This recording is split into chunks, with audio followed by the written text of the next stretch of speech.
Great. So the best-selling textbook, economics textbook in the country is by N. Gregory Mankiw, based on these 10 principles of economics.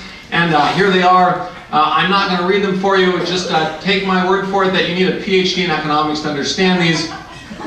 Fortunately, I have one, and I have taken it upon myself to translate these principles for the uninitiated.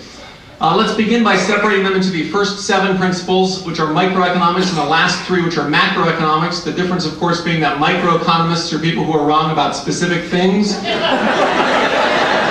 and macroeconomists are wrong about things in general. The macroeconomic principles all have the exact same translation, namely blah, blah, blah. As proof, I should only remind you that macroeconomists have successfully predicted 9 out of the last 5 recessions.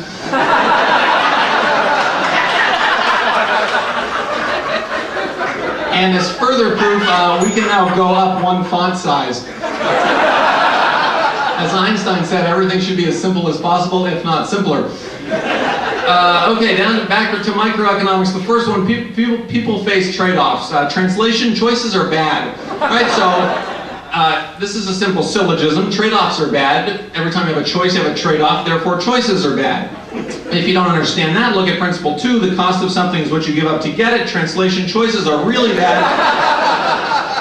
Let me just give you a simple example of this. Let's say someone offers you a Snickers bar. You value it $1. Right? So your economic profit in this case is the Snickers bar minus the cost of what you give up to get it, which is nothing.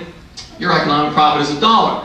Now, somebody offers you a choice between a Snickers bar, which you value at $1, and some M&Ms, which you value at 70 cents.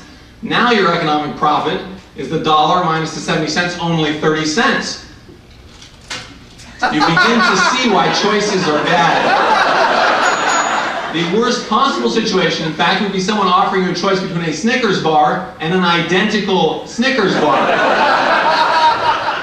Now, people who are not trained in economics might think that that's no different from being offered 1 Snickers bar, but that sort of sloppy thinking will never get you a tenure track position. Great, let's simplify this. So choices are bad, really bad. If you don't understand why choices are bad, you're probably stupid. Next principle, rational people think at the margin. Translation, people are stupid. Now, it is immediately obvious to the most casual observer with the meanest intelligence that people do not think at the margin. Nobody goes to a grocery store and says, I'm going to buy an orange, I'm going to buy another orange, I'm going to buy another orange. But if people don't think at the margin, and if, as Mankiw says, rational people do think at the margin, we are led to a most unhappy conclusion. People are not rational. People, in other words, are stupid. But don't fear for the fate of humanity yet. Take a look at the next principle. People respond to incentives. Now, the dictionary says that incentive is a noun that means something that influences to action, synonym motive. So what Mankiw is saying here is that people are motivated by motives, or that they are influenced to action by things that influence them to action. Now, you may think this is a bit like saying that tautologies are tautological, right? I mean, people would have to be pretty stupid to be unmotivated by motives, or to be influenced to inaction by things that influence them to action, right? But remember principle 3, people are stupid. Hence the need for principle 4 to convince us that people aren't that stupid.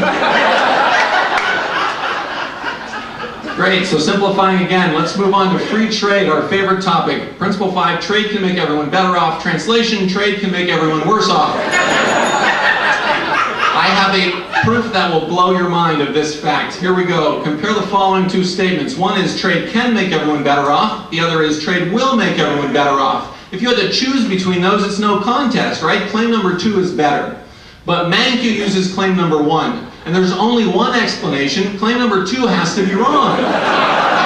In other words, trade can make some people worse off, and it's just a hop, skip, and a jump from there to trade can make everyone worse off. Some people apparently didn't like this deconstructive proof or destructive proof. They wanted a constructive proof, so I added this footnote. There are the details. Now notice the final two here, governments are stupid, governments aren't that stupid, follow immediately from principle 5 in its translation. If trade can make everyone better off, what the heck do we need government for? But if trade can make everyone worse off, we better have a government around to stop people from trading. Here are the principles of economics translated, and there is my website, standupeconomist.com. Thank you for your time.